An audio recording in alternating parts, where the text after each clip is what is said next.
All right. Welcome, Sagittarius, to your monthly reading. I hope everybody's doing great. Thanks for giving me a couple moments to set up. I've actually put a poll up there for you if you're watching live, so you can help me. Oh, sorry, you can hear me in the background. So you can help me choose the deck that you would like me to use today. So please give that a click if you can while I go through the channeled messages, and then I'll let you choose. All right, I'm going to put down Apollo so we can get started. My name is Nicholas Ashbaugh. It's great to see everybody. If it's your first time here, welcome. This is, as I said, a monthly forecast. We're going to be taking a look at messages for Sun, Rising, and Moon. It also goes through the next 6 to 8 weeks. All of the current readings, if you're looking for July, are already up. This is for August, and hopefully it will help you out. The format is right below. I like to begin with messages from Spirit. It's basically me working with guides and also paying attention to messages coming in through dreams as well. Let me just get my monitor set up here on the side so I can see and make sure that everything is coming through loud and clear. All right, so how's everybody doing today? Hopefully you're doing great, and I'm looking forward to traveling through all the options and opportunities for the month ahead.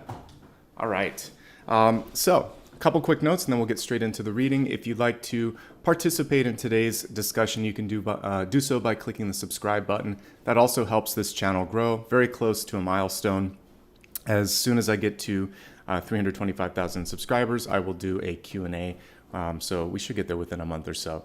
If you want some reminders on social media of what's going on and what's coming through, here are all of my handles right here. It's always going to be my username, no alterations to it. If there's any sort of questions of what's going on, remember, I don't send direct messages and I don't do private readings, so that should help. And if you'd like to show some love and support in real time, you can do it with Super Chats, Super Stickers, and memberships.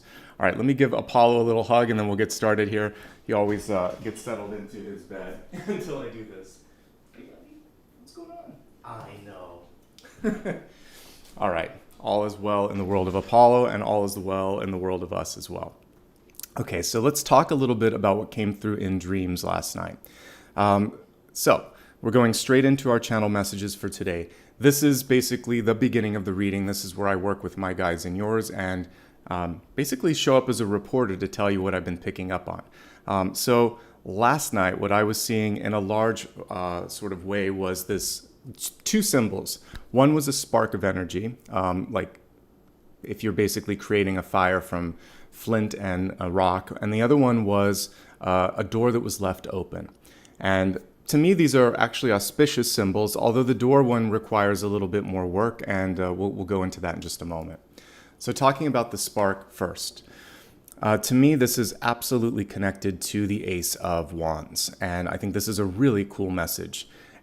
It reminds us that big things start small. Even if we are correct with the origins of this universe, the Big Bang, it began as a concentrated mass of matter, basically this tight, kind of like infinitely small point of energy. And then at some point, for some reason, it started to expand. So everything that you see here was compressed at one point. So ideas kind of start in that same way. There's a little kernel of something that can become something big, but we have to feed the fire. We have to feed that intention. So the question is not if you have a good idea.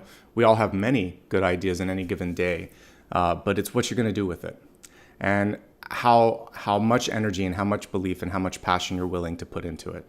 So the dream is hungry is basically what this is about, and it's requiring fuel, because that's what a spark needs in order to become a fire, right? One little spark will go out if it's not around wood and fire, something that it can actually burn. So we need something to fuel it, and in this case, it'll be some sort of resource, your time, your energy, something external that you can use to, basically download this idea and put it on paper. So the next step is up to you, but this is affirmation, confirmation from the universe that you're onto something, which is good. Focus your intention or attention towards something. So I was doing a little research this morning to try to figure out how long humankind has been able to harness fire, and the dates are wildly all over the place. And I would need a lot more time and probably a degree in history and sociology or something to figure that out.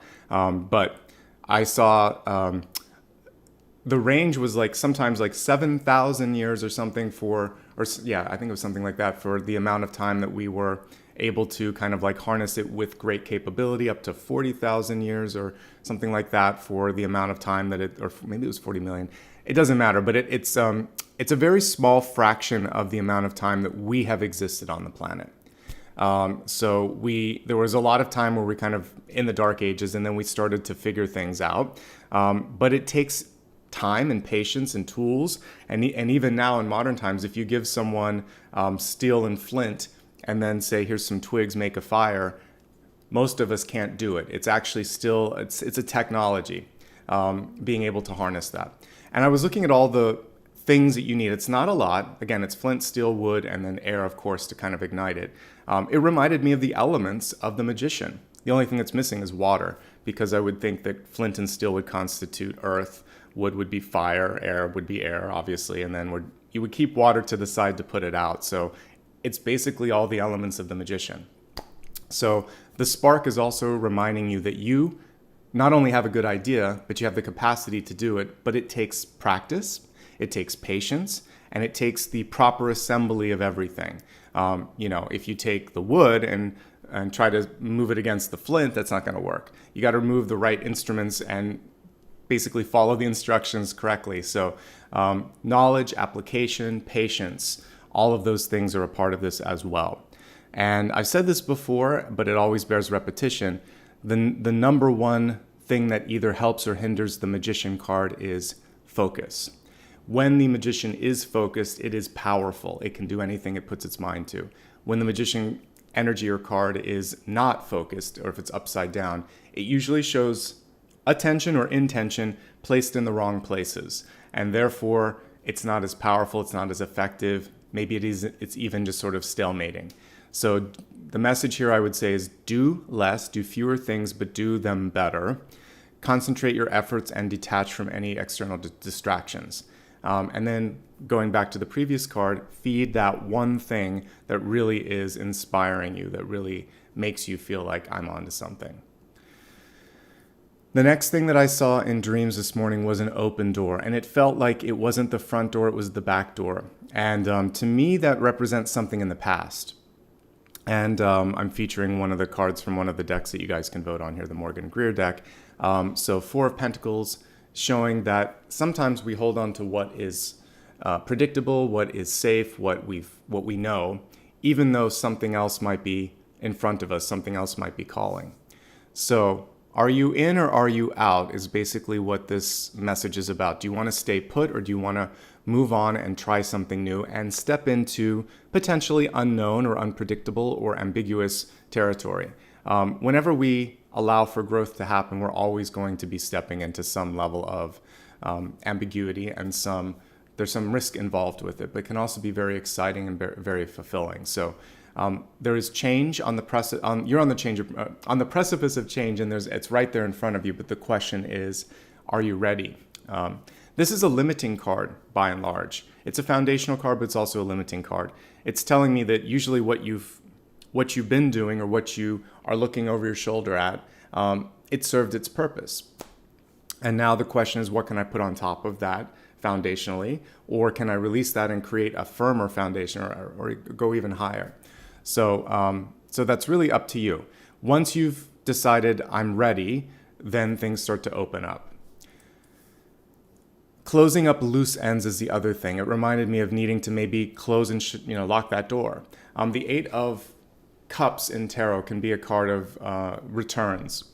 Not necessarily like return on investment, although it can be. Like if you're a business, an Eight of Cups card would be someone that comes back, but in an unpredictable amount of time. So it's not like a tax person or someone that cuts your hair where you can kind of guess how long it's going to be before the next visit. With the Eight of Cups, it's someone that may see you once a year or once every 2 years or whenever they feel like it. And in situations in life, it's also sporadic. It's saying the door is open. I'm continuing to go back to this, but the returns may be diminishing over time.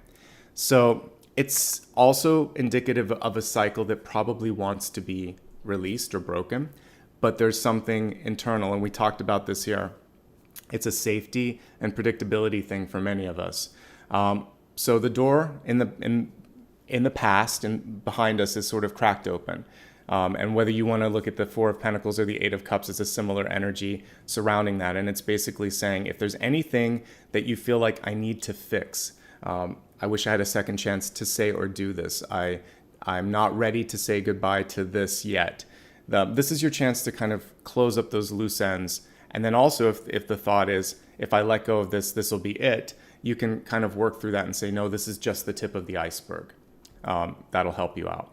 And I think, let's see, do we have one more? We have one more card here. Ultimately, the universe is awaiting a declarative statement, a decision from you.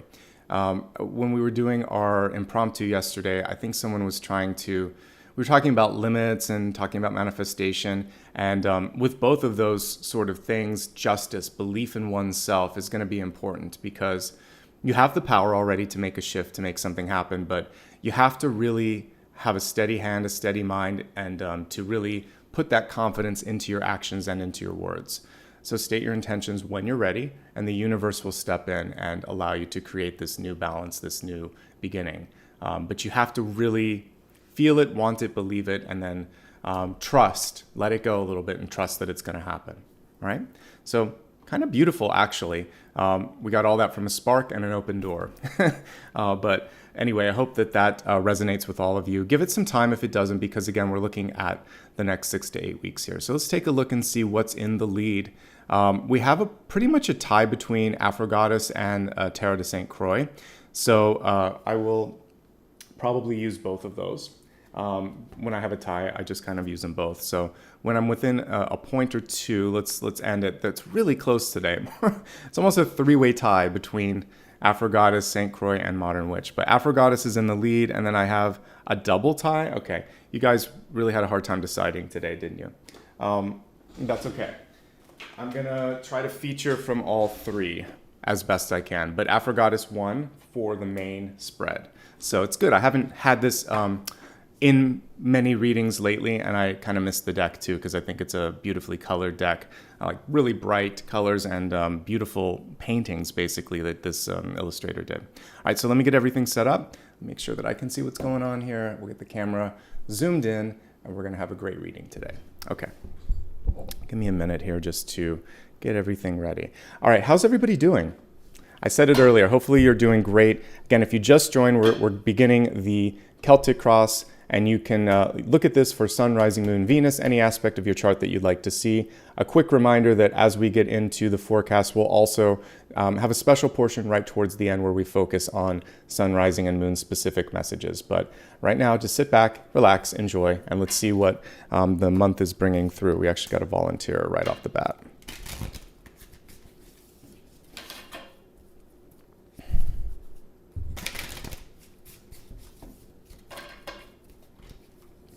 And yeah, I'm laughing a little bit at the indecisiveness. We're going to help you make some decisions this month, because that was, it also means that these are just really cool decks. And I tried to pick some that had I wanted to have like rich illustrations today, like a lot of, and you'll see that in this particular deck. It's just beautiful.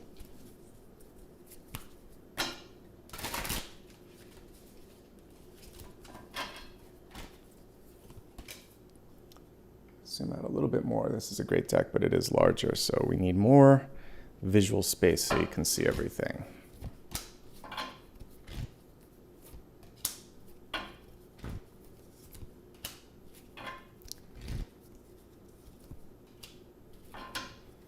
All right.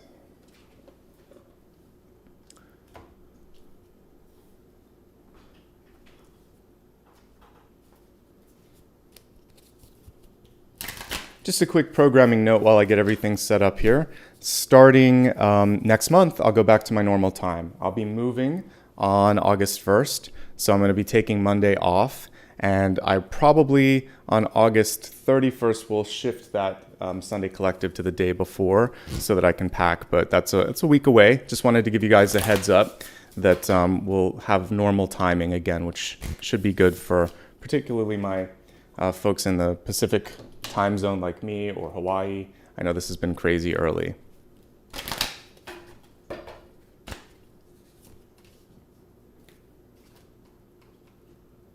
And I can't wait.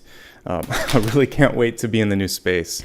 Have really good feelings and intuition about that. So wish me luck in the move. And this time next month, you'll have a new backdrop.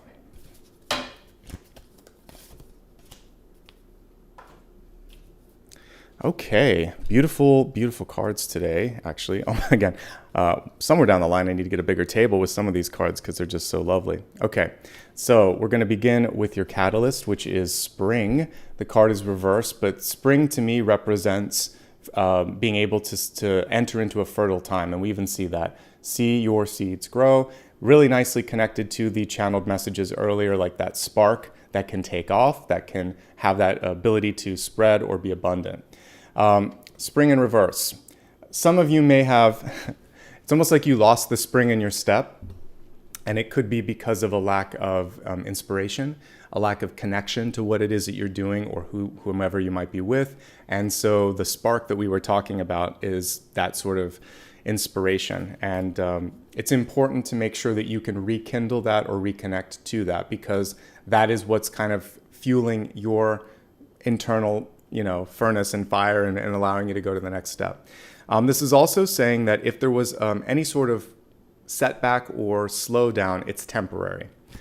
Whenever I get something like the Knight of Swords, for instance, in reverse, which this is reminding me of because it's showing movement, what it would say to me if I were to read that would be, especially in your catalyst, it would say, slow down for a moment, take a pause, catch your breath, do some revisions as needed, revise your thoughts, revise your actions, and then you can make up for lost time. And you'll do so in a way that is deliberate, thoughtful, and more effective.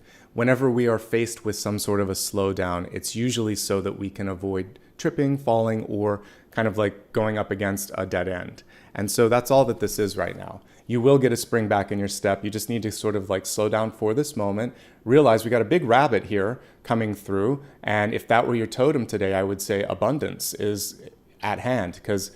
And people would say, well, why abundance and fertility? Because they multiply quickly. And so a lot of times you'll see it on like the Queen of Pentacles. There'll be like a little rabbit to the side because she's capable of creation and rapid creation, ideation. So slow down for a moment. You haven't lost your magic. You haven't lost your ability to do something.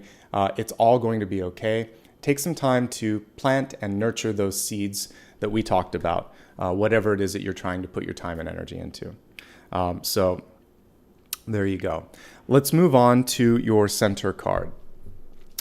At the center, we have the Ace of Swords, and this one kind of popped out of the deck when I was shuffling. So let's just look at it in the upright position for a moment. Upright position would say, share what's on your mind, speak up, take some action on something, write things down. Now, when the card is reversed, it's saying maybe you've already done something, and this is the revisionary stuff that we talked about, and you think, you know what? I was very close, but I've learned something, so I want to share what I've learned, or I need to revise what I thought. It's like making a recipe. Maybe you have too much salt, too much sugar, you need to add 10 minutes to it, whatever. So you'll go to your note card or you'll go into the program that you're using and tap in a new time, cross out the old one. So make a few small edits. It's not that far off from where you want it to be, and that's basically what we're seeing with this. So a few small edits, and you're going to be very, very close to what you've been seeking. Okay, and try not to be overly critical of yourself. For sure, that can get you into a tricky situation with this card. Okay, crossing that is the Hermit. So some of you are keeping your thoughts to yourself, you're keeping your ideas to yourself, and you're waiting for the right time to decide, how do I share this with someone? How do I act upon this, etc. So if you haven't had a chance to look at well, it depends if you're watching this live, but I recently did a short on YouTube short on the Hermit card. And one of the things that it was just yesterday, so it was perfectly timed for your reading today. So the Hermit card is a reminder that the things that you're looking for in your life, either you already have or you're just about ready to discover. So that which you seek, you contain within, but you have to believe in it. It's kind of like the Wizard of Oz at the end, when the wizard gives all those sort of like awards to the lion and the witch, well, not, what is it? The lion and I can't remember, the scarecrow and the Tin Man, right? Okay. So the things that they were looking for, they had the heart, they had the brains, they had the courage, but they just needed to believe it. And that little award gave them that feeling like, I am brave, I am smart, et cetera, et cetera. So I feel like you know, and you believe in what you have. If you don't, take a little bit more time to get the confidence, because remember what I was talking about with the Justice card. I will believe in you when you believe in you. And you have to really, like, with that sense of this is right, kind of come out with that. So the Hermit believes in you, and if you can kind of just feel like you're ready, it's going to be all right. We see that little moth being drawn to the flame, and that is sort of what you're capable of doing, is bringing things toward you. The flame indicating your idea. We're not going to kill the moth. It's just a symbol here. All right. So there you go. Hermit is a very powerful beacon of light. And again, it always contains the energy of the star. So here we see it as a pendant around her neck, but it's typically in the lantern. So once you're ready to embrace that, good things will be on the horizon for you. Okay. Let's look into your deep past. We have the Hierophant coming through. The Hierophant is indicative of your power to open and close doors. Look right at the bottom, we've got the keys, right? And so with the Hierophant card, there is this understanding that you're the gatekeeper. And I've mentioned that the modern interpretation of this card for me is shifted. When I see the Hierophant, in the past, especially in the past, it's saying, I used to depend on this person for my sort of like to be my compass, my North Star, to tell me this is right, this is wrong. What you're starting to realize is you have the power, you've had the power actually, to do something on your own. Permission and support and acknowledgement is nice, but it isn't required anymore. What you can imagine is you've gone through the lessons necessary to take the key, and this person, their purpose is served. This can also be like a situation or a job or something like that. There was something where you felt like you had to work through that avenue, but it's no longer serving the purpose that it used to. You have the key now to close that door and open a new one. It's a skeleton key. It opens and closes all the doors that you could possibly see.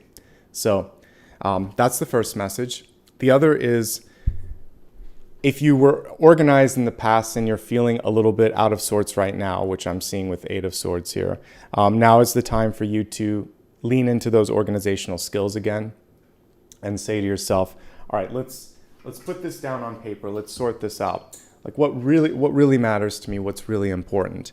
So lean into your organizational skills or find someone that can help you get organization and structure. The Hierophant is upright, so it's saying you're going to benefit from some sort of a structure, but you get to lead the charge here. You don't necessarily have to work with that old gatekeeper. And one last thing that's coming through is that if you are connecting with someone and they consistently say no, or they lack the vision to understand what you're trying to do, then it's okay for you to go ahead and move into a different direction and find a different, if you're working with someone that doesn't have the power to say yes, then find someone that does, because that's the wrong gatekeeper. That's just someone that's one rung below the decision maker. So work with the decision maker as well. All right. Let's move on to recent past here. We have a pretty decent card here with the 7 of Pentacles. It is reversed. So it's telling me that you're ready now to have better limits in your life, to say no, to not overextend yourself. Upright, this is saying, I have grown, I have learned, I am focusing on what matters. The reversal of the 7 of Pentacles is saying, I'm still a little nervous. I'm a little nervous that maybe there are some lessons about knowing my limits, about spending time, energy, or other resources, and doing so wisely that I'm not sure I can do it. So I think the most important thing here would be to err on the side of being conservative. So if you're already a little bit tired and someone asks you for one more thing, you can say, I wish you'd come to me a little bit earlier. I don't think I have time today, but if you can't find anyone else, I can help you out tomorrow. I'd be happy to help, but I'm really at my max today. In the future, just come to me a little earlier so that I can work my schedule around a little bit. So you're saying I'm open, kind of missed a window, but I can still help you tomorrow. Good luck. You're showing empathy, you're setting limits, you're informing them how to do better next time. Lots of things to unpack with that. You can always say, affirm, I'll handle this tomorrow, sure.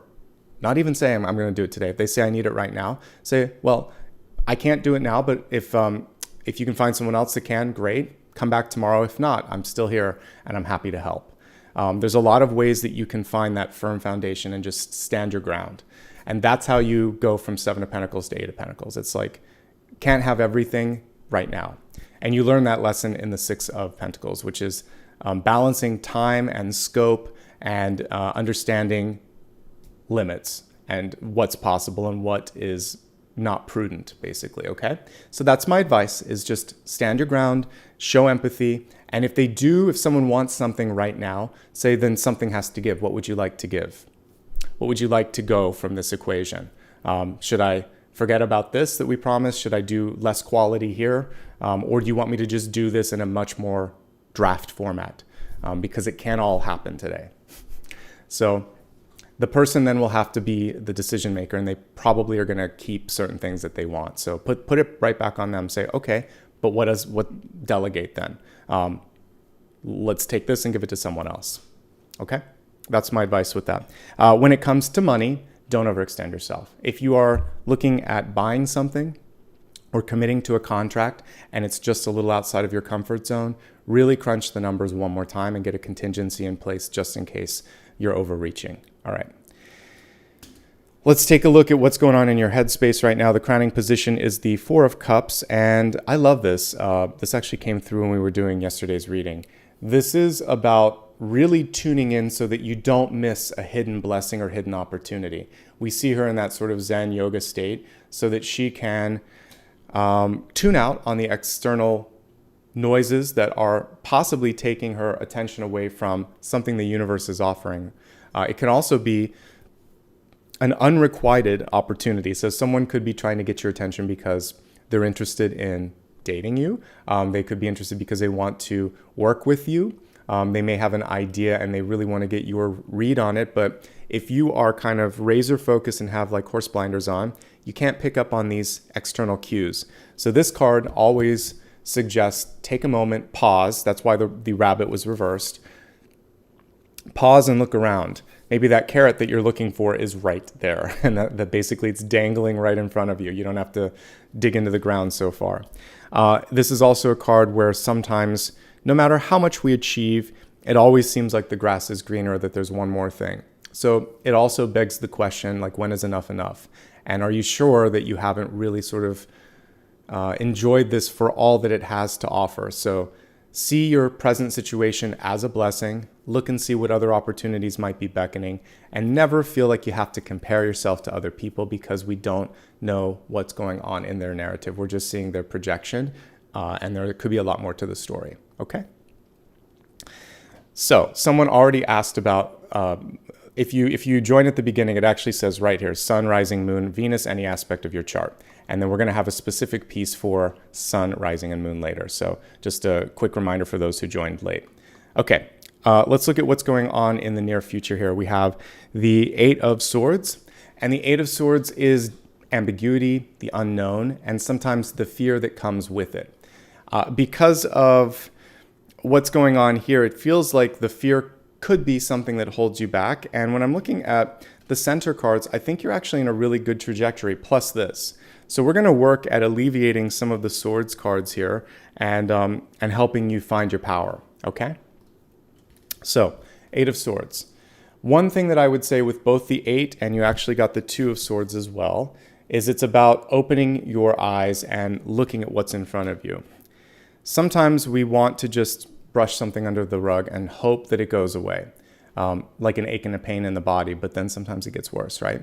Or sometimes we ignore a sound of our engine or something, maybe it's your dishwasher or something in the house, and you're like, maybe that'll go away. A lot of times, not only does it not go away, but it ends up causing more trouble down the line.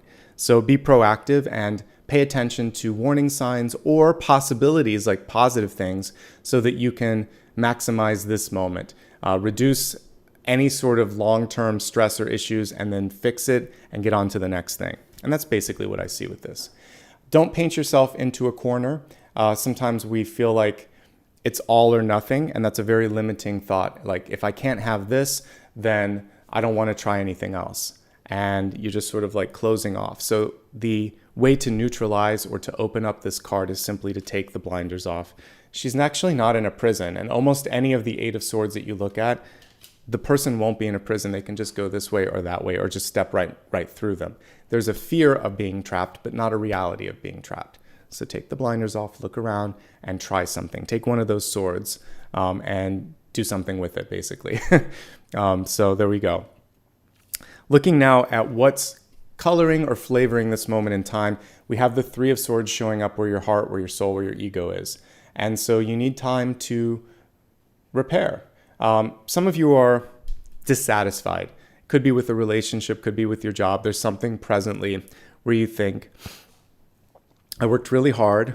I really did everything that I was supposed to do, but this didn't stack up the way that I thought it would. One of the things that we see if we fast forward all the way to the outcome is the Hanged Man, which is have patience, have faith. There is something that's either right here or coming very quickly, and all you need to do is just sort of wait this out a little bit. And also decide that this isn't the end. This is just, these cards are asking for you to have faith, particularly these two. This is saying, I don't see it, but I believe it, but I feel it. It may not be happening as quickly as I want, but I trust that there is a light at the end of this tunnel. So indeed there is. The hardest thing right now is just how to process what you're going through. As someone who recently went through grief, if it is grief, give yourself time. Today, tomorrow, this week, next week, the remainder of this month could be challenging for you, but it does improve over time. You do find hidden strength that you didn't know that you had, and you do find a new way to look at the world. It just doesn't happen overnight. Same thing happens. So whether it's breakup, you've been with someone for a long time, you quit your job, you lost a loved one, or something, maybe you got rejected from a college or something that you put your hat in the ring for consideration. Any of these things constitute a loss. Some of them more deeply than others, but all of them take a little bit of time. So the most important thing energetically is to say, I feel this, and that's okay. But what am I also going to do to move to the next thing? What's the next thing? So you're processing and you're also planning. And that allows you to navigate through. It gives you this light at the end of the tunnel. All right, well, this didn't work out, but I have a couple of other things that I want to focus on. So that's going to be something that I can pay attention to while I allow my heart to heal. For those of you that are looking for love, this is a month where you want to take it easy. If you're in a relationship, we're going to read through that and help you out. But I would say for those of you that normally would be dating or looking for love, I'm going to encourage you to take time to heal yourself, to sort things out, to kind of clean up and create some structure in your life. And you're going to benefit from that, as will future relationships. Environmentally, happy surprise could be on the horizon. Surprises in general, so prepare from the unprepared. And also, many of you may be a person that people are coming to because they're lost. And sometimes it may feel like the blind leading the blind. Literally, that's what we've got here is two cards where the person can't necessarily, and we're speaking figuratively, of course. Figuratively, they can't see what's in front of them. So that's where intuition, trust, faith, and hope come in. These are the tools at the magician's altar that will help clear up the Eight and the Two of Swords. So I would say the most important thing you can do right now is to, yes, slow down a little bit and decide what puts a spring in my step. What have I learned? Because the Hanged Man is a card where we're basically being asked to kind of sit and look at all the information in front of us and digest it a little bit. It's almost like when you were in college and you had to, or high school or whatever, and you had to write a paper, an analysis paper of some sort. You would get everything in front of you, your research, and you would decide, what did other people say? What did I observe? And what are my findings? The findings are the important thing. Who cares what other people... I'm saying that sort of like dismissively, but not really. It's good to know what others think and say, but it's more important to know what you want, what you think, and what you're going to do about it. That's the power of a research paper. I'm reading it to figure out someone else's findings. I want to see that they did research, that they did some sort of experiment, and they've done analysis combining the two, because it's the new piece that's interesting, not just the culmination and the regurgitation of everything else. So you're being asked to not repeat, but to analyze and then make a movement based on your analysis. And that's why you've been slowed down. And you may experience some of these swords cards, some of these jagged edges, so that you slow down, because unless you, let's imagine that you're walking through the forest and you hit a stone in the wrong way and it hurts your foot, or something in the brambles scrapes your knee or something, then you slow down and you take care of that, and maybe you find, oh look, here's a coin on the ground, oh there's a hummingbird right there. The universe is slowing you down, or maybe you see that there's danger ahead. This thing was slowing you down so you could see the opportunity or the danger. That's all the swords kind of act as in tarot. It's like, I'm going to make you a little uncomfortable in this moment so that you fix yourself, so that you build up a little bit rather than just sort of like diminishing energy and resources.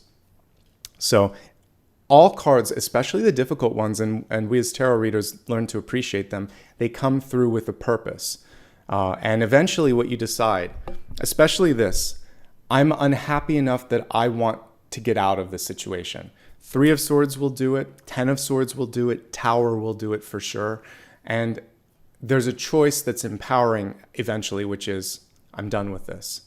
So if some of you have decided you're done with something, amen. Things are going to get better for you. It's been the straw that broke the camel's back, but you're going to be so much stronger after this. So knowing what you don't want, knowing what you're finished with, knowing what doesn't inspire you, that context is so powerful. Being unhappy is even powerful because it will help you know when you are happy. So sometimes we have to go through the mud in order to kind of appreciate all that beauty in front of us, okay? So that's all that some of you have had, is a little bit of context.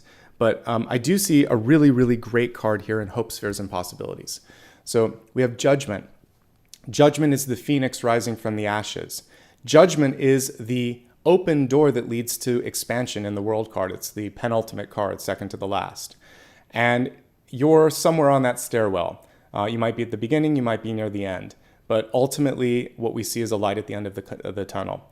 We see a different representation of the gods there, but usually it's Gabriel, the angel Gabriel, delivering a message from the divine, saying, here's what you've been called to do. Are you ready? It's your higher self coming through. Ostensibly on this card, that's what we see, is her higher self saying, I've got something else planned for us. Let's go in this direction. Are you ready? So that's the main question to you, is are you ready? When I wrote my book, the main character has this question going through his head throughout the book, because there is an inevitable shift in his sort of timeline. And until he realizes, yes, I'm ready, and that's ultimately the question that he has to answer, till he can say yes, the world isn't ready to open up, right? So are you ready? Because we see that gateway there. Are you ready to let go of this? Are you ready to try this? Are you ready to step into the unknown? Are you ready to show what you've been working on? Ready to share your voice? A little bit of faith, a little bit of hope, a little bit of putting your heart on your sleeve. But if you are, then we see expansion right at the next step of this journey, because that would be 21. So we're at 20, 21 is the world card. So that's just on the precipice of opening up. All that's required right now is a little bit of patience, that little bit of reflection and analysis. And then I love that we see an ankh in the form of the tree from which the hanged man is hanging. Or in this case, maybe the hanged one, because we're not even putting gender in some of these cards anymore. So, but anyway, the hanged man is basically saying, I have learned my lessons. I have sacrificed some time and energy, but it was a worthy sacrifice because I'm ready for the next step. Always going back to the original myth where Odin learned the secrets of the runes in the universe by just hanging from that tree a little bit longer than most people could or would. So your patience may be tried, but your patience will pay off, as will your perseverance, okay? Let's expand the forecast and get some additional insight. The expanded forecast includes health, wealth, love, and destiny. each one of these is multi-part and multifaceted, so I'll do my best to look at it from all angles. Let's begin with your health card. We have the Eagle, Spirit, and Freedom coming through here. The card is reversed, so some of you are feeling like you're ready to take that next step, but you could be afraid to fly. You could be afraid to figuratively spread your wings and go into the unknown. I like that we have Pegasus in the bottom here. But you could also be feeling like, I don't know, because if I don't see it, I don't believe it. Because when I look at a bird's eye perspective, it's being able to see things from the highest viewpoint, from all angles. So some of you may be wishing that it was all laid out in front of you as a blueprint. And one thing that I like to remind folks of in my readings is, particularly if we're working with the energy of the Magician and the High Priestess and the Two of Wands, all of which help manifest, I would say believing helps you see it in the world. For those of you that can remember, maybe you've recently taken a class, or maybe you've graduated more recently, but do you remember when you were learning something? Or if you've started to learn a foreign language, another example, but whenever you're learning something, particularly vocabulary, you'll notice that all of a sudden, you'll hear it on the radio, you hear it on television, you read it in the newspaper. No one reads newspapers, but you read it online on a news article. But all of a sudden, it feels like it's inundating you from all angles. The truth is, it was always there. But we weren't aware of it until we were shown it one more time. And it's sort of like, then your mind is tuned into it. And then every time it happens, it's like the instinctive ears click up a little bit. And you're like, oh, wait, did they just say that? I just learned that. And it could be also a fact that you learn and then you hear someone else saying that. Vocabulary is a very good example, though.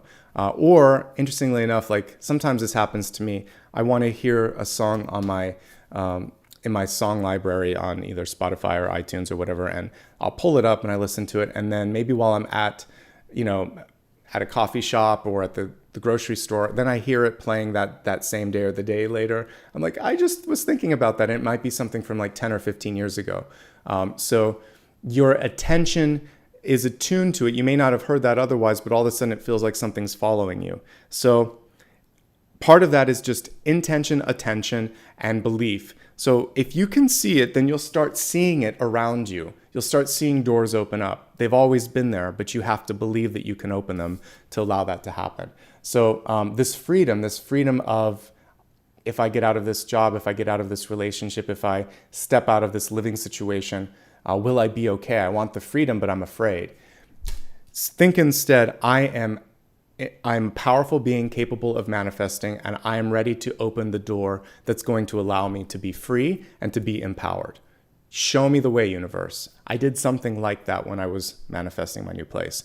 I sat down and I said, today's the day. I'm ready. Let's find it. I need to move on.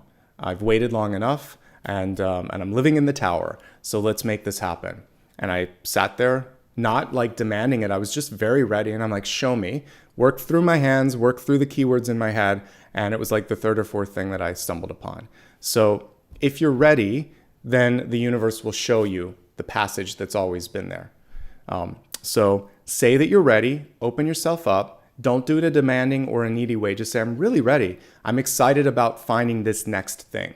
A job, a relationship, a place to live, whatever it is that you're trying to do, and then open yourself up. And feel free to explore. The freedom piece is key here, okay? All right, so let's see what else is coming through for your health. I mentioned this. You can't ignore something that is, that is going on in your body. So if you feel something, or if you see something, bring it up to a health professional. I always disclaim this, and I should definitely do this before talking about the body. If you're feeling or seeing or experiencing something that needs a professional's advice, definitely work with them. I'm looking at energy here, but interestingly enough, appropriately enough, the energy here is saying you can't ignore something. Okay, so whatever it is, talk about it. That's going to be important. For some of you, it's just needing to talk to a friend or to a therapist about some stuff in your life that you're going through. We all go through it. We've all been through it, of something that's been difficult. So reach out, because what may seem like there's, like you're stuck here, there actually is a way to work through this. And sometimes just the act of talking through it helps you see and solve that sort of problem. Let's see what else is going on here. Be kind to your heart. For those of you that are going through a lot of stress, do anything that you can to alleviate that. Actually, exercise and therapy are great things there. So talking to a therapist or a counselor, exercising, all of that kind of helps your body out. Make sure that you're eating well and doing everything. I just had an appointment with my cardiologist yesterday, and interestingly enough, he said the most important things that you can do to continue to stay healthy, and I got a clean bill of health, was just keep up the good diet and exercise and keep your weight where it's at. And he said all of those things will keep you clear of I have family members that have died of strokes or had heart disease and things of that nature. So I'm young, but I'm looking at that early so that I can see the warning signs. So there was nothing. I'm always a little nervous if I go to the doctor, but I thought, all right, let's check it out. And I got a check mark. Everything's good. See you in a year. So take care of yourself and be smart about those things. So reducing stress, exercising, and eating well, honestly, will help you across all facets of your health. So take some time this month to take care of yourself. Figuratively, your heart will appreciate it, and literally, your heart will appreciate it. Again, standard disclaimer, I'm not a doctor, but that's what I heard from my doctor. All right, you have a chance to reset things. So let's say you've made a few missteps in your life. Forgive yourself and decide what to do about them. This is more of a sort of energy movement here as well. And I think that's most of what wants to come through here. Just again, knowing limits is going to be really important. And whenever I see this card, it can also show increased sensitivity around the ankles. So make sure that if you've ever sprained your ankle, had any breaks in the sort of lower part of your shin or your ankle or your foot, that you're just paying special attention to that. Okay. Also, I'm looking at this and my guides are saying shoes. If you've been using the same pair of shoes for a while, I actually just tossed an old pair of sneakers. You know when they're no longer supporting you. Like I actually felt something in my knee the other day. I'm like, it's this pair of shoes. Replace old shoes. Try not to wear high heels if you can. Be kind to your back. Be kind to your knees and your ankles. I'm getting that sort of balance issue coming through. Okay, so that's mostly it. And again, unshackle. This, to me, the freedom card is unconditional. So unconditional love, no strings attached to things that you're doing, feeling that ability to be free. That's what the universe wants you to pay attention to. All right, let's expand it to the next piece. We just looked at health. Let's look at wealth.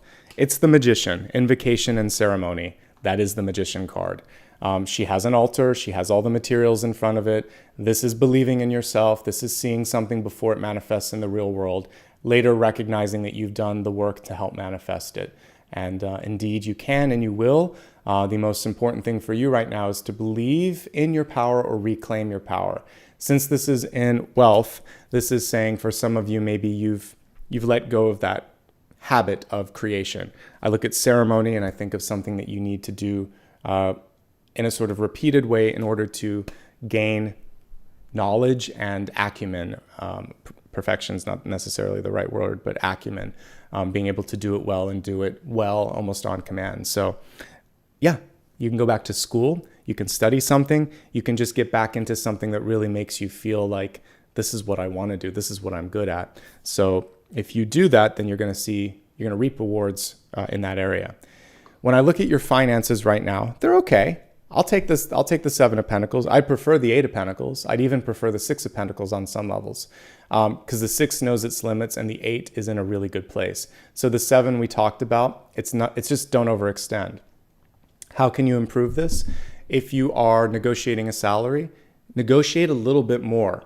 And it's not about asking for the moon. This is very close to what you need, but it may be something like 5 to 10% off and of what it should be. So you probably have to, because of the way negotiations work, you might have to shoot just a little bit above that, maybe like 12 to 15% above, and then you'll probably get back down through negotiation to that 10% mark. Or you do a best and final. When you're trying to buy something, the loan amount may just be a little bit more. You might have to look at this and see if it makes sense. And if you're selling something, someone might be trying to get more than they should, so you might have to take something away from it. Like if you were selling a house and it was furnished, for instance, you'll say, well, I'm going to have to sell the furnishings if you're going to take off this amount. So figure out what the compromise is so that you're not walking away feeling like it's too much or you're going into a deficit. You may also be, we're looking at the environment. This is someone, even though it's eyes, it can also be ears, attention. So someone doesn't want to pay attention to what you're trying to say. And by the way, for those of you, this is another health message. Hearing and seeing. If you haven't had a hearing test or gone to the optometrist in a while, since I have two sensory deprived cards, I would say pay attention to anything where you're not feeling what you used to. Just get that tested. But what I'm seeing in the environment is you could be working with somebody. You could have a partner. It could be someone in your life that just doesn't want to hear it, doesn't want to see it. And in that case, like I said, you either have to go to someone else if they're a gatekeeper, or if it is your partner or your friend, you have to have a conversation and decide if this is really worth it, because you can't work with someone who won't see you. And that's actually really frustrating. So especially if you're going through a difficult time, which some of you may be going through, because that is basically the epitome of lacking sensitivity, right? Being insensitive. So if you need to take some space and walk away from that, that's your Eight of Cups moment, saying, I need to figure out if this is an investment that's worth my time, going back into energy and going back into resources. Let me see if there's anything else that warrants attention here with respect to work. I feel some of you just don't feel seen or heard, and you've already made your mind up and you're just tuning into me today to get affirmation, and you're getting it here, confirmation. Judgment is saying, I've decided to move on. I know that there are better things, and I'm tired of waiting. I've waited long enough, actually. The two of these together shows that you probably have in that situation. So take some time. I would say just figure out what your next step is and then combine these three so that you don't have to wait anymore because you figured it out, and then you can say, I'm going here. This is where I'm headed. Sometimes we manifest because we need to. You have to get out for health and happiness, and you're like, I'll figure it out. Either way, you'll be all right, but the Hanged Man is saying, if you can get that safety net in place, you're going to feel a lot better, and it will even feel more satisfactory delivering the sort of goodbye, saying, yeah, I actually found something better. We're good. Thank you for your time, and no hard feelings. And here, here's your 2 weeks notice or whatever. Or if it's a person and you're living with them or something, you've lined up a place where you can move so that you can safely make this transition and it's not frustrating or difficult in any way, shape, or form. Okay? And I think those are the key takeaways here for this. But one thing that I would say before I finish it up, you haven't lost your magic. This is hidden. This is like the star that she's got there and also there. This is basically saying, I still carry the flame of inspiration. I still am the magician. I still have all the pieces and all the elements. I can do this. So indeed you can. I'm looking at this illustration, and in the background I even see sort of like the high priestess. We can see a crystal ball, almost like, it looked to me like a spider web, and it's like a green man or green woman, but then the crystal ball. So you just have to believe in yourself. Magician, high priestess, they need to have belief, hope, and faith in order to really be effective. So that's it when we're looking at career and wealth. Health, wealth, let's look at love now. And we have divine order. Everything's happening at the right time for the right reason. So the cards reverse. So there is a lot of questions this month. Am I in the right place? Can I do this, etc.? Let's look at the messages first. Do what you feel is right. An important lesson is unfolding. So if you feel like it's time to move toward or move away from someone in particular, exactly. The universe is nodding and saying yes. So if you came to this reading saying, should I? Yes. Or is it okay to say no to this? Yes, trust yourself. It's the universe nodding. What you want to do is the right thing. Let's look at this in 3 different levels. For those presently in a relationship, for those that are seeking love or connection to someone, those that are single but curious like what might be going on, okay? So for those that are already in a relationship, going back to the catalyst card, which is connecting everything, it's saying, again, you may have lost the spring in your step, which to me would be that sort of passion, right?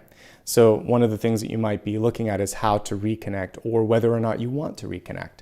These 2 cards actually represent the 2 partners pretty well. Both are feeling like there's something that the other isn't seeing. So making sure that you feel seen, heard, appreciated is really important. You can lead by example, and you can also ask your partner to be a little bit more mindful of what you're going through. But ultimately, if they don't want to, or they're unwilling, or they're going through too much themselves, you may need a third party to assist, because this is a lot to work through.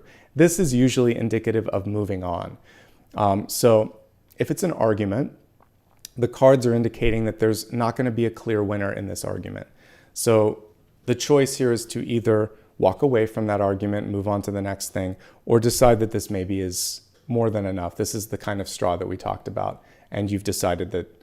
So I don't see this being a great negotiation point, because neither party wants to hear or see themselves, hear or see the other person.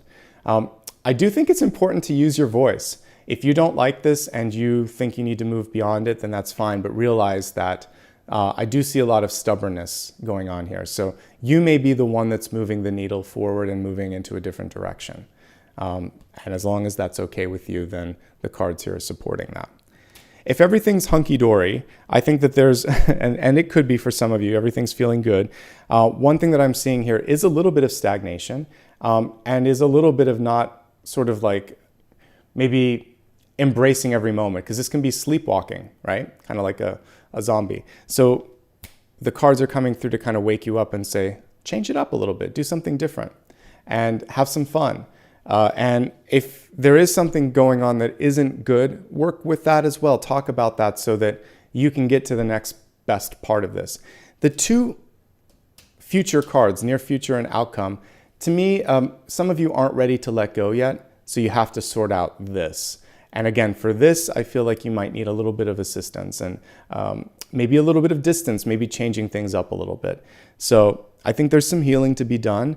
The main thing here is there's still love. I like that we have a floating Ace of Cups and this Four of Cups. So there's still love. It's just a question internally, is this still enough? And is it worth some of what we've been going through?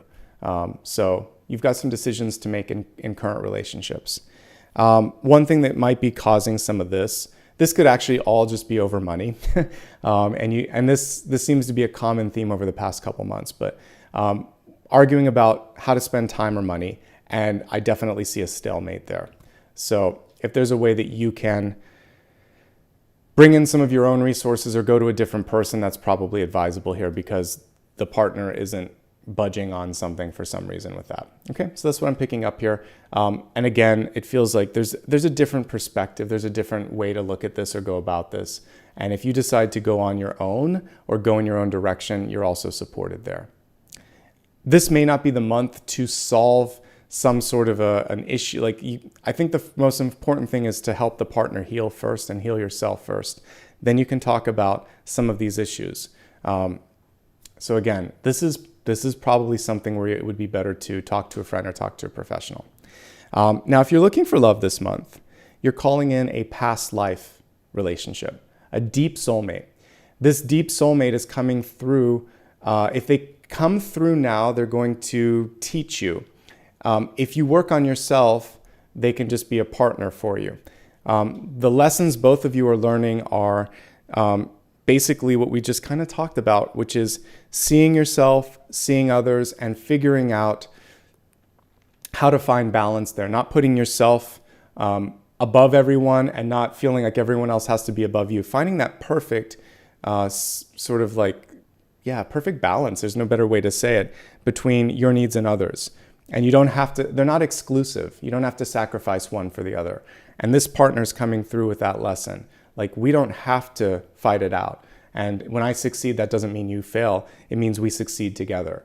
And so I see a really rich partnership coming through. By the way, that message is really good for those of you that are in a relationship. We're in this together, aren't we? And so your pain is my pain. My pain is your pain. Our success is together. So let's work it out together. And if not, then they're telling you that it's okay to move on. All right. So that final message for those of you in a relationship, you're either in it together or you're not. So for those of you looking for love, sort out what makes you happy or unhappy so that you can create that space for someone. So it can be figurative, like I'm moving into a bigger space than what I have right now. So in that gives me room to grow. And if, let's say you're single, let's say you're trying to start a family, maybe you have a partner, when you get into a bigger space, it actually allows for new life to come into your life, new energy to come into your life. And that's exciting, right? If you're in an existing space, you're like, I can't afford to change. Go into your closets, go into your cupboards, go into your files, clear some of the old out, and energetically say, in my current space, I still have room to grow. And do that first. And in parts of your life, create openings. Go to a new, some sort of an activity. Maybe you enjoy sports like golfing or running or hiking, whatever it is. Start to create new habits in your life. When we go back into the ceremony or invocation card, that is also going to call people in and set up new connections. All right, so change it up a little bit, and that's going to help you with respect to new love and new opportunities. By the way, let me see if there's anything else here. So powerful partnerships that we see here for those of you that might be bringing new love into your life. So it's past life. Whenever I see judgment or death, it's past life. And then the Hierophant and the Hermit, they're very strong energies, but they are also not always good at communicating. This is true, by the way, for all three. So in a current relationship, this is why it's difficult. The Hermit doesn't always say what's on their mind, and the Hierophant thinks they're right, thinks that they are right, and the Hermit thinks that they have ideas, but they're having a hard time sharing it. So open up communication. That's why the Sword is in the middle here. So opening up communication is going to be important here across all levels of relationship. If you're single and happy, I would say you might have a happy surprise on the horizon where someone comes through at an inconvenient time. You're not looking for it, but there's a new opportunity that's being put on your plate. These two cards are playing together. This is saying, I have an idea, or I have an activity or a job for you. Do you want this? And you're being asked to make a decision. It's really hard. Some of you don't want to make a decision. It could also be the decision of what's next in the relationship. All of this could actually just be stress about taking it to the next level. And so you drag your feet a little bit. So that is something you'll have to kind of decide on your own. The Judgment card invariably is a good card, though. It means that you're headed in the right direction. So don't be afraid of the unknown. Don't be afraid of taking the next step.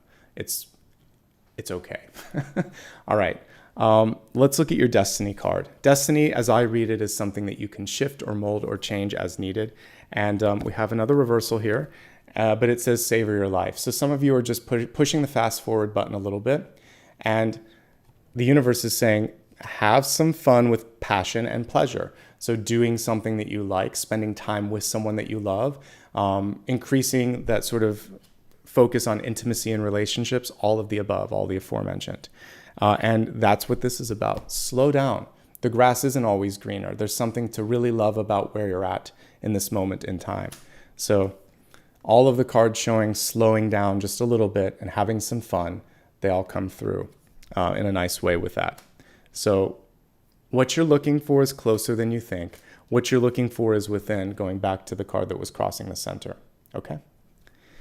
All right, so let's move on to the next piece. I'm going to do my best here to figure out which deck to use for which. So I think I'll use Modern Witch for the next few, and then I will save... what was the other one that won? Actually, I forgot. Was it St. Croix, I think, was the other one that won? I'll use that for the next piece. Let me just scroll up to the beginning to make sure I got it. So, yes, St. Croix. So it was a tie between St. Croix and Modern Witch. So let's go ahead now and use the Modern Witch for the big idea.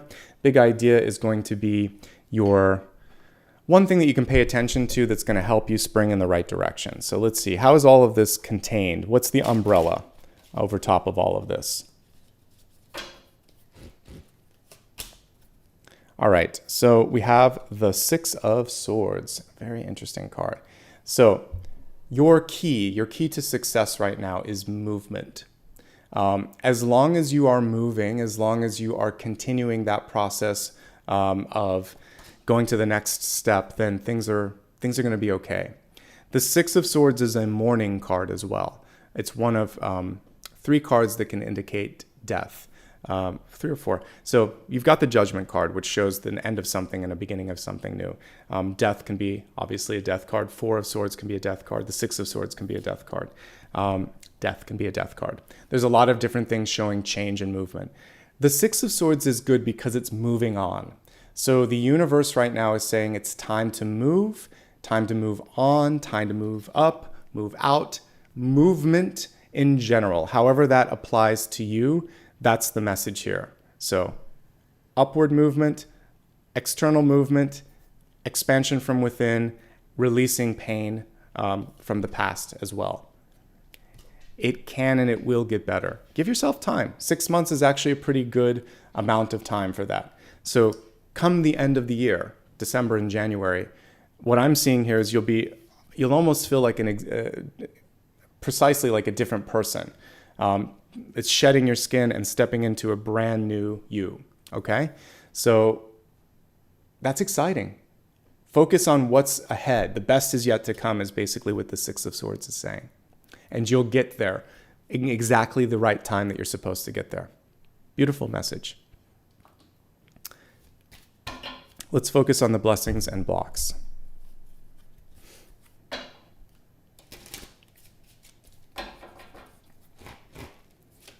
Okay, 2 for the blessing. I'll take it. 1 for the block. And it's all about pentacles, which is interesting because we had a lack of those earlier. We just had 1. But okay, so the blessing this month. We have 2, they're reversed. Actually, 1 is reversed, 1's upright. I'm just going to read them both together. We're not going to worry so much about reversals on this particular spread because they're both about balance. So it's just about getting your balance, basically. Actually, the 6 of Pentacles would be more about balance. 8 of Pentacles is about focusing on the details. So let's begin with that one.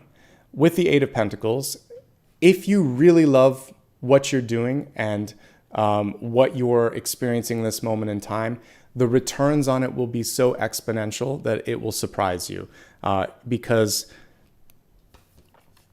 passion and pleasure also create productivity. We need that on a bumper sticker for corporate America and corporate world. It doesn't matter what company you're in or what continent you're on. Corporate Europe is probably the same way. There tends to be this focus on numbers, bottom line, productivity. So if you don't love what you're doing, if you don't believe in it, if you're not paying attention to that passion and pleasure, it's going to be very hard to be productive. So connect to the passion and pleasure. This card is very supportive of endeavors that allow you to expand your mind. So going back to school, learning a new trade, learning how to do something. This is a card of writing, and it's showing you that you're really close to creating something amazing here. So 3 of Pentacles tells me you're pretty much done. It's a final edit. The 8 of Pentacles can be revision or in the flow of creation. It can be production. Generally speaking, it tells me that this can be a very productive and fruitful period. Despite some of these cards here, which are showing a little bit of distraction or a little bit of ambiguity, because that's all the 2 and the 8 of Swords are, is I can't see what's next. And if I can't see what's next, that makes me unhappy. This is saying, don't worry, we got some good things coming for you, okay? Now, looking at the card beneath it, we have the 2 of Pentacles. This is about reclaiming your balance, about finding your balance. It's also saying, I need to choose. I need to choose one of these paths in front of me. I can't be everything for everyone. I can't do everything for everyone. And that's okay. It's good to know my limits. And when I pulled these cards, I can't remember. It doesn't really matter. I think it was the 2 of Pentacles that was reversed. So the main thing with this, with either of them, it's just to pay attention to the details and to choose what feels best to you, going into the heart space and deciding what matters most. That's how you can keep these cards in the upright position. And the blessing here is, when I have to make a choice, I make a choice. I have to make a choice. And once I've made that choice, I'm free to really put all my energy into that and see a return on it. So sometimes being at the decision point, which is so uncomfortable, forces you to just push through. So like as I'm going through the move, I had to figure out the moving company. I have to figure out what I'm going to do with this and that and all these other little things like insurance and getting all this stuff. You pick up the phone, you make a reservation, and you move on to the next thing. When you have to make quick decisions, you're capable of making quick decisions. Sometimes if we give ourselves too much time, we take that time. So the message here is you have the capacity and the capability to make some rapid fire decisions, and you don't have a lot of time to waste on looking at every single opportunity in front of you. What I typically try to do if I'm intending to do research, enough research to feel good about my decision, is I'll look at no less than 2, but hopefully 3. I like to look at 3 options. When I used to work in the world of design and production, a lot of times when you're designing like a interface or some sort of a website or anything in design, you'll present the client with 2 to 3 options. 3 at the beginning, and then ultimately maybe 2, and then after that, hopefully just revisions on the 1.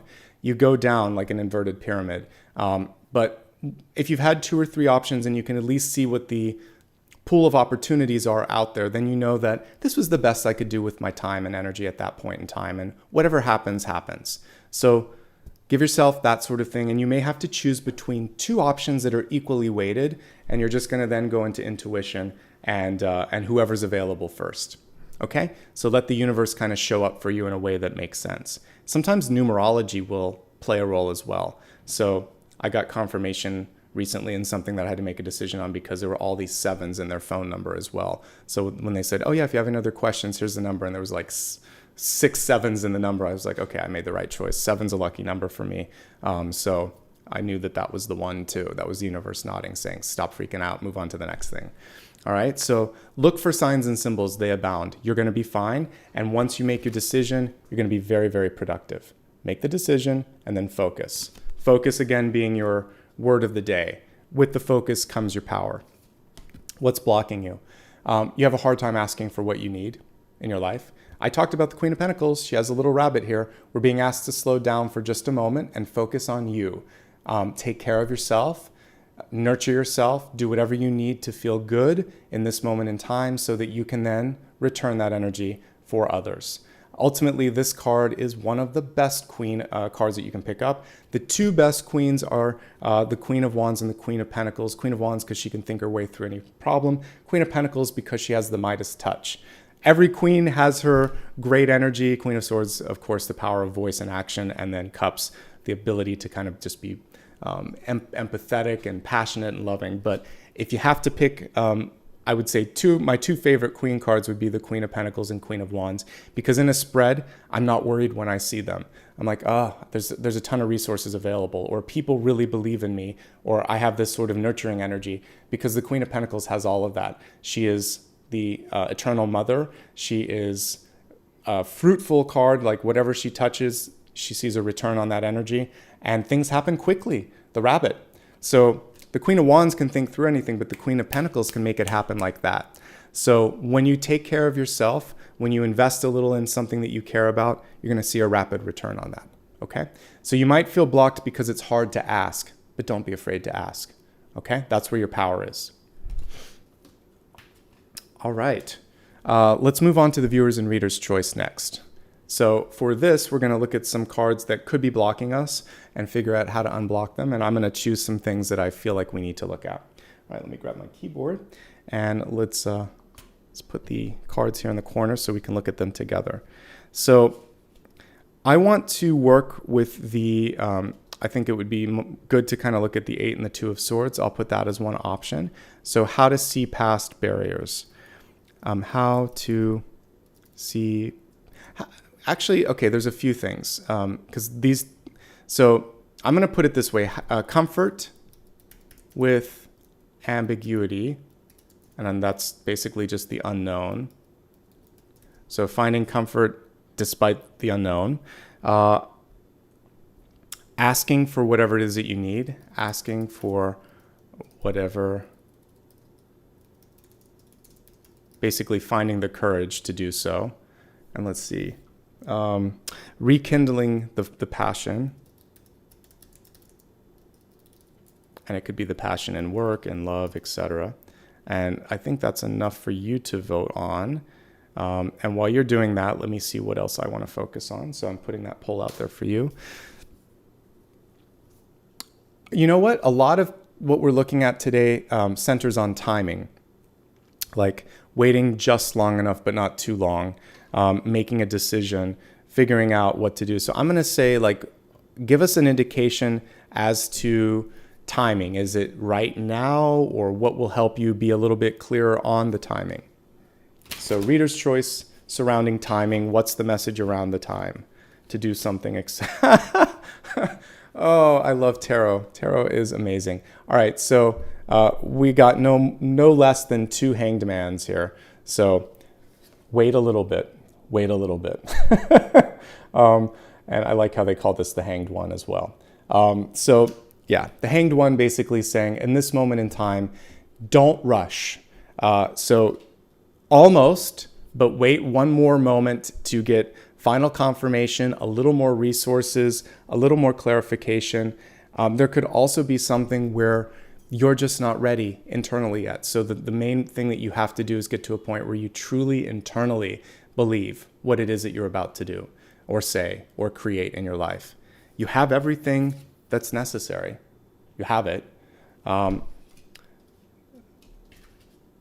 there's a little bit of hesitation on speaking up or showing up.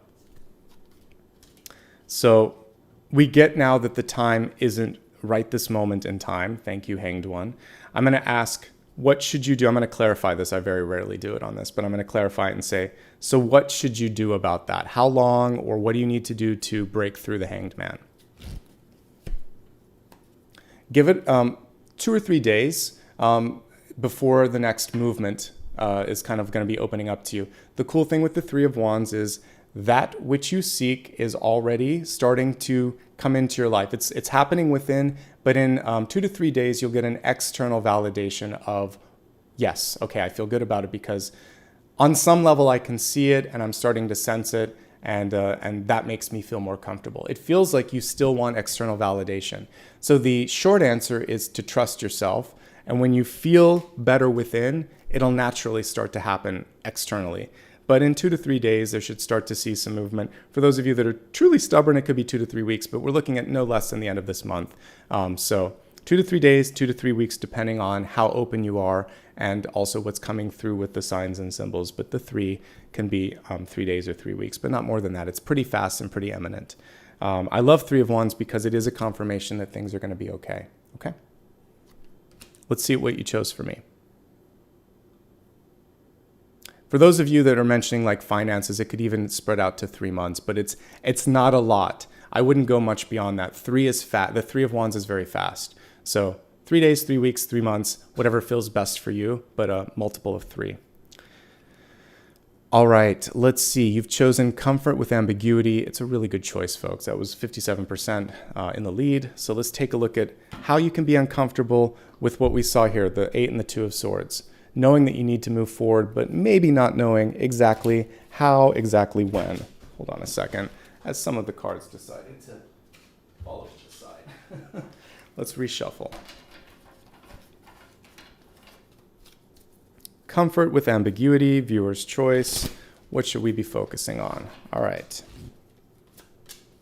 5 of Cups. All right. This is interesting.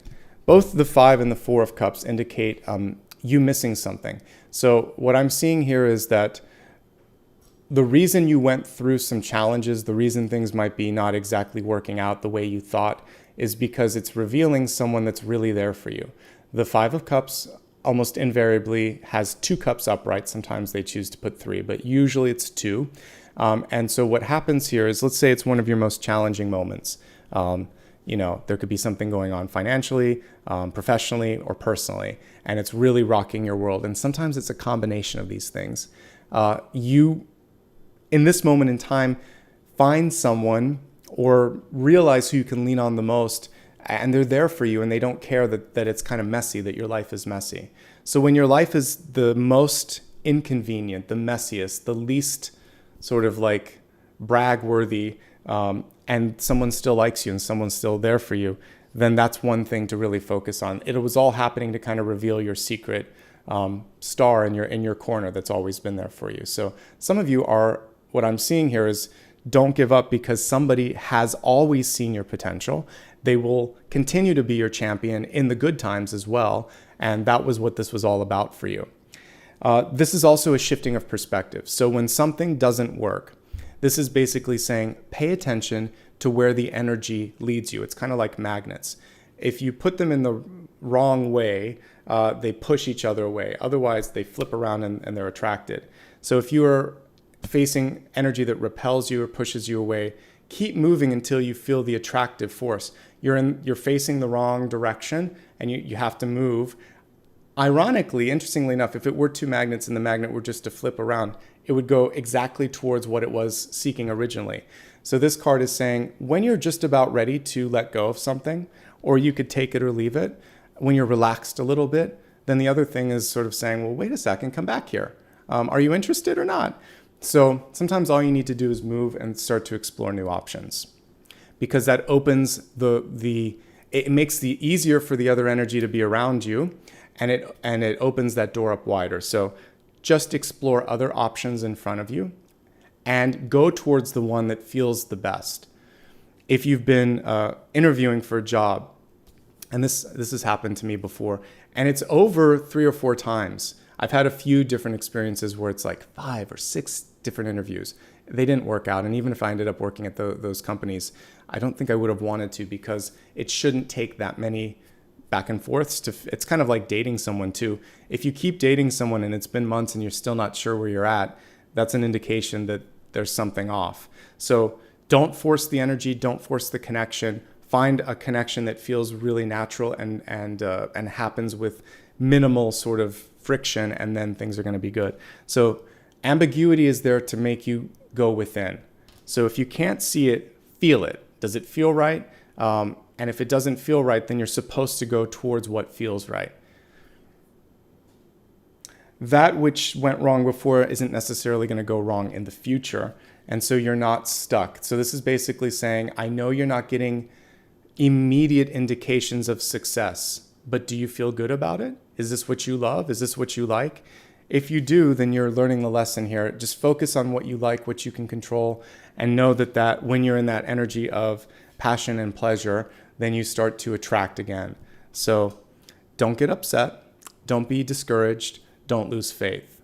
Focus on what makes you feel good. Focus on who's been there with you all the way through the journey. And look around again. There's a lot of hidden and missed opportunities with both of these. She's got her back to the 2 of Cups here. She's got her eyes closed to the Ace of Cups here. Even though these are, 4 and 5 of Cups, they have hidden cards in them. The hidden Ace and the hidden 2 of Cups. So there's a lot of love coming through in hidden ways this month for you. The Ace and the 2 of Cups. Someone's there, something's there, something would be a better investment of your time and energy. All you have to decide is, yeah, I'm ready for that. Yeah, I can do this. Yeah, I deserve that. Okay? And that's my take on that particular card.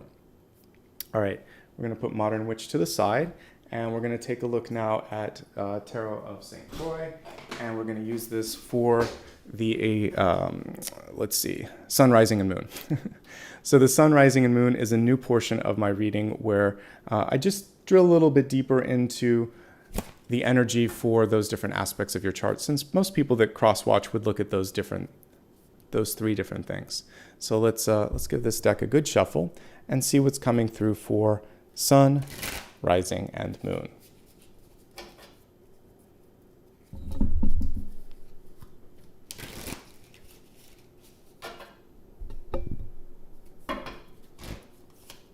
Sun, Rising, Moon. Okay, beautiful cards.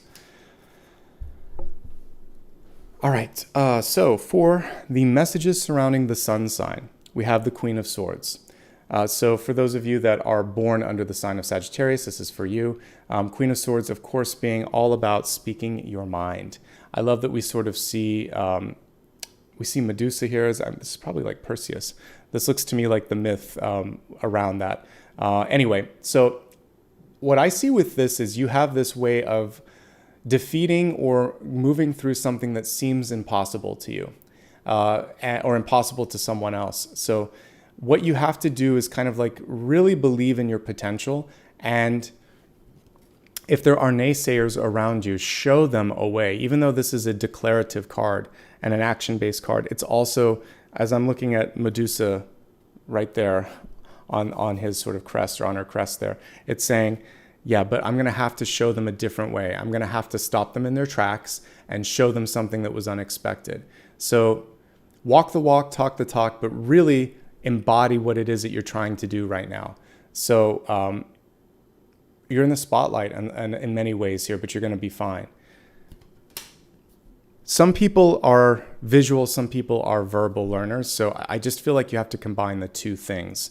So show something in real life that will support what you're doing, show the data as well, and then say it and put the two together in a compelling way. Also, what you have to say is very persuasive this month. It's very impactful. It has the ability to stop and to start, just like Medusa there. So also to put an end to something. The fact that she's showing up there subtly on that cape there tells me that this is the time to really put a close to something and to start something new. That's an exciting message. Your words carry a lot of resonance, and the follow through with actions and any sort of visual aid is going to also be really important. Don't be afraid to speak your mind. Moving from sun to rising.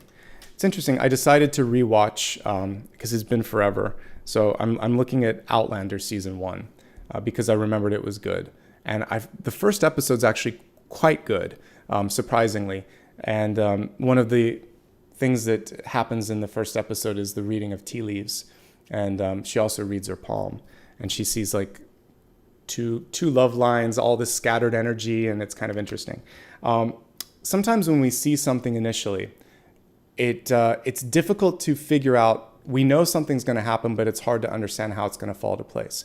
So just a quick reminder, rising and ascendant a lot of times is going to be in your work and your public arena. It's the projection of your energy and the reception of that. So one thing that I see with the Seven of Cups is scattering. They did a really good job on this deck using coffee or tea grounds for this because Seven of Cups shows a lot of things, but it doesn't show anything super clear. And it's sometimes just shadows of possibilities. So with the card in reverse, you're being asked to clarify. Take one thing that you're really excited about, that ace. I got the Ace of Wands when I was channeling, but the card showed me the Ace of Swords. And that's why I'm saying, even what we were looking at with the Queen of Swords, it's important to show and tell. It's important to kind of move between the elements of fire and air a little bit. So clarify a little bit, talk it out, draw it out a little bit, really get clear on what you're trying to do. Because right now people see you as kind of like this font of ideas and knowledge, but sometimes where's the decisive piece on that? So sun is coming up much more decisively, which I like, but rising, you're kind of in a brainstorming and a daydreaming and an explorations phase, and the universe is saying, but where are you going to land in that? What do you want to do about that? So if you put too much out for people to look at, it gets confusing. And actually like 7 or 8, I remember looking at studies for this before, but when you get to like 7 or 8 options, it starts to get confusing for the end user, for the person that's listening. 3, 4, maybe 5 max, that's the sweet spot, because you can find patterns and you're like, that's the good one, that's the best one, I really don't like this and this. But once there's too many, it's confusing. So limit what you're trying to focus on. When you're communicating, be more concise and take a moment to record all of your brainstorming and then circle a couple, put that to the side and focus on that. Two of Pentacles definitely was for my rising or ascendants out there in Sagittarius, because this is your chance to sort of like clarify, all right? But I like what I see here. This is telling me that there's definitely, you're tuning in, you're very tuned in, and now you just have to pick what you feel connected to the most, okay? Good. But on its brightest level, the Seven of Cups tells me that people will come to you to get some ideas, to kind of like say, hey, I have some idea with, I have some thoughts on this. What do you think? Or can you help me sort this out a little bit? All right. Just don't let their confusion get into your head. And then also you could just say, well, let me organize my thoughts and I'll get back to you. Find a kind of order to all of this, and that's going to help you out. All right. Moving from the rising to one last thing before I go on to moon. Concentration is difficult. So some of you may need to change up the environment, or again, limit how many things you're multitasking and doing at once, so that you can feel less distracted. Moving to moon sign, we have the 10 of Swords. This one though shows a beautiful 10 of Swords rising above the pain from the past, right? And there's a little bit of reflection that's going on with this. So some of you are, there could be just a trigger. You felt like I fully got over this. And then all of a sudden you hear a song, you see a person, you run into somebody, and a little bit of that comes back. Part of that is showing you how much progress you've made. Like, look at how far you've come. You haven't felt that way in a long time. Part of it is coming through to say, but there's still a little bit of healing to do. So what are you going to do? The moon is very much coming through with relationship energy this month. So relationship or scars from the past. So it could be also like familial. It doesn't have to just be love. So just a little bit of healing and forgiveness, mostly for yourself, to say, it's okay to feel this. It's okay to have gone through this.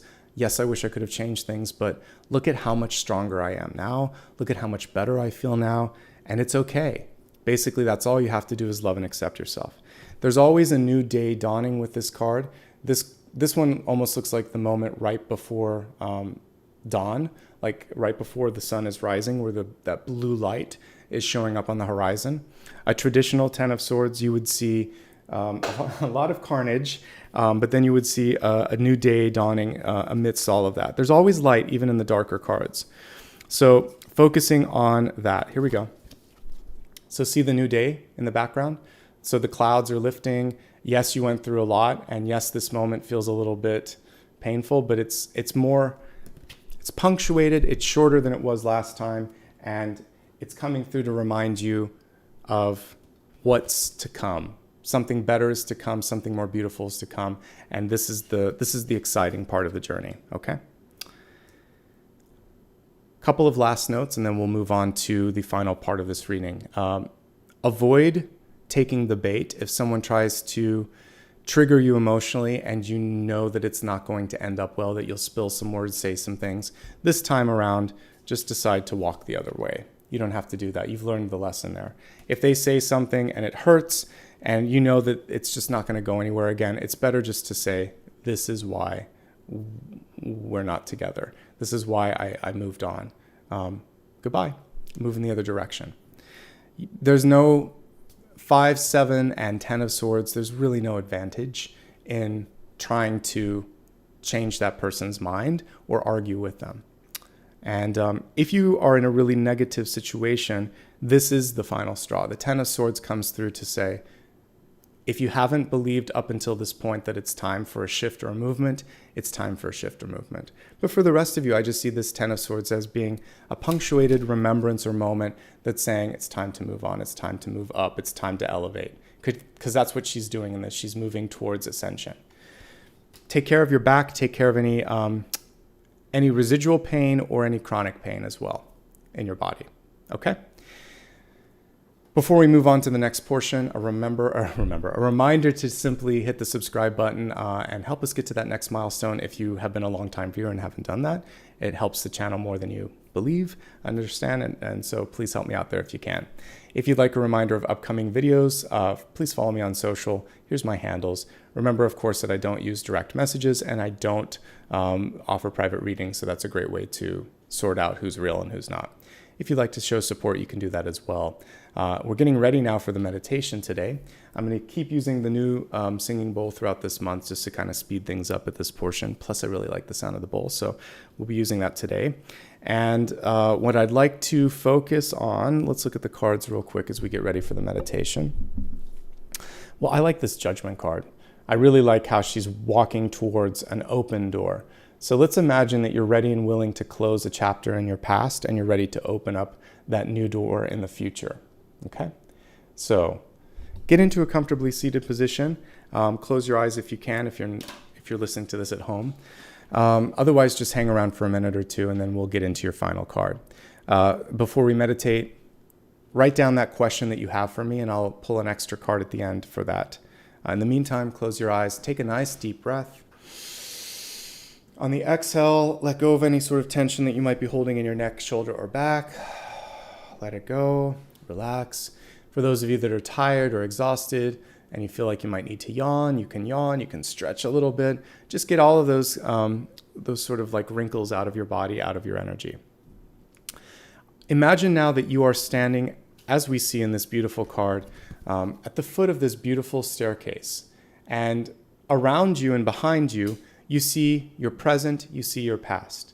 There may be beautiful things in that surrounding. There may be some things that you're not so pleased with, but the cool thing is, in front of you, you see nothing but light, nothing but a beautiful beacon of hope. And before you take the next step, I want you to look over your shoulder and think something akin to this. You can use whatever words or whatever thoughts resonate most to you, but say something like this. Thank you, universe, for the lessons that you've presented to me, for the experiences that I've had the honor of going through. Many of them were what I hoped, many of them were not, but all of them have built me up. All of them have given me the context to become the person that I'd hoped that I could be. Thank you for the present as well. Thank you for allowing me to be present and see what is around me and what is in front of me. I will never take for granted all the abundance around me. And thank you for the vision of what can be. I now choose to put my faith and hope into this new vision and this new opportunity that awaits me. And with each breath that I take, I'm taking a figurative step towards that. And in this vision, imagine that you can get a little chance to peek towards whatever that might be like. Maybe you're going to feel a certain way. Maybe you're going to see something. Just allow yourself to take a step with each breath and get closer and closer to that door, towards that portal. And with grace, with gratitude, and with dignity, imagine that you're closing the door behind you so that there's no need, temptation, or desire to go back and repeat history. Relax and enjoy as I play the singing bowl, and then I'll come back in about a minute's time to read the final card.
Deep breath. I want you to take a moment to imagine that you're taking a mental picture of this final vista, seeing yourself arriving at the destination, feeling a sense of joy, appreciation, presence of mind and body. Keep that mental picture as you slowly come back into the present, knowing that just like the Two of Wands, the Magician, and the High Priestess, you've now created a moment in the future. You've allowed for the universe to step in and to help you manifest. Bring your hands at the center, rub them together. Place your left hand on your heart, your right hand on top of that. Think to yourself, I can, I will, and I am actively participating in and creating these things that I just saw, this vision that I just created.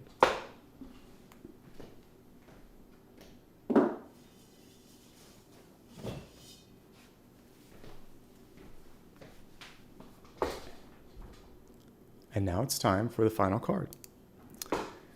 Focus on whatever question may still remain unanswered from today's reading. Let's see what the guides, what the cards have to say about that.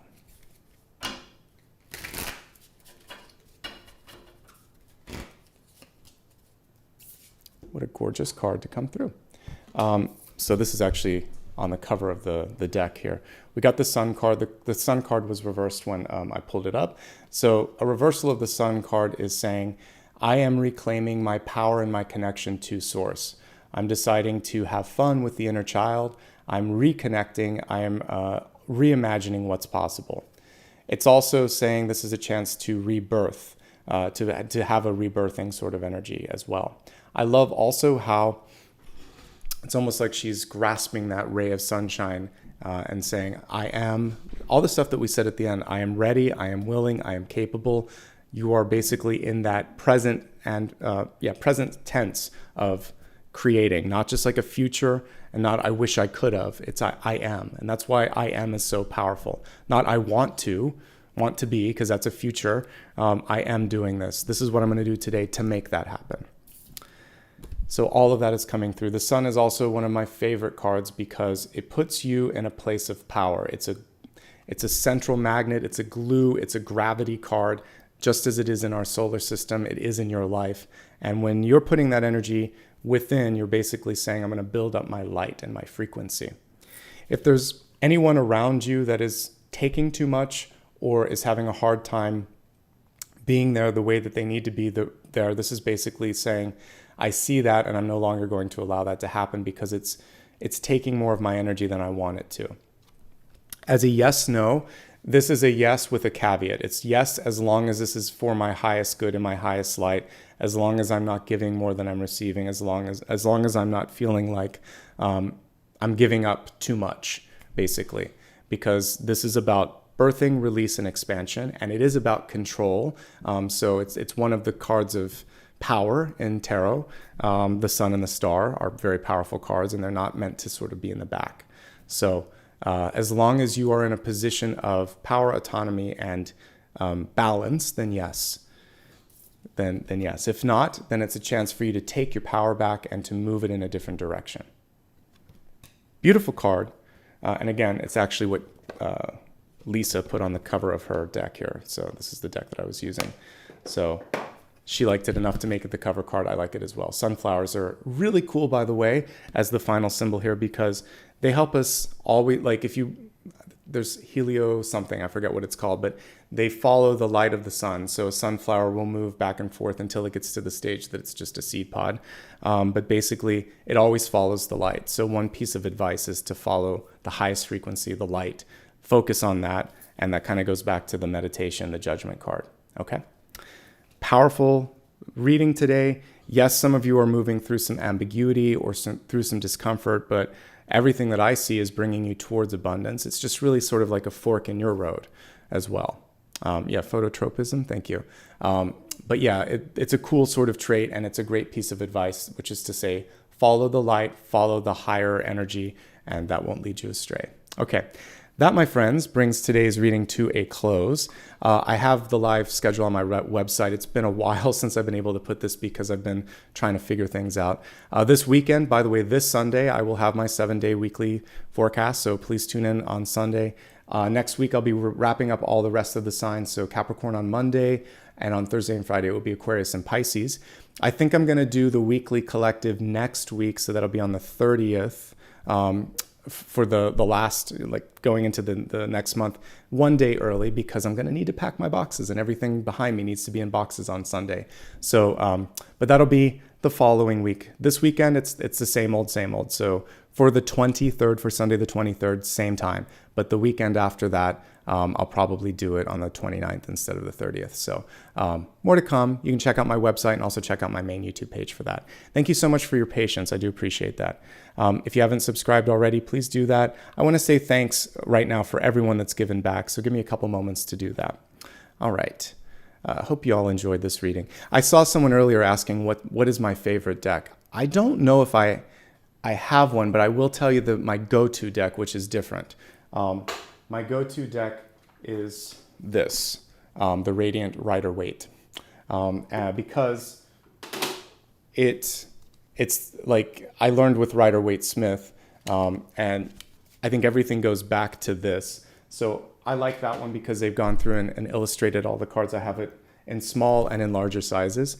And if I had to just carry one deck with me, I think you can do everything you need to with this one, the Radiant Rider-Waite-Smith. But I love almost every other deck that I own here, so I like the variety, but I think that it's good to learn with that deck, and it's good to have some variant of that deck in your collection, because it just kind of brings you back to what it's all about. Okay, so let's say thanks to the folks that helped out a little bit today.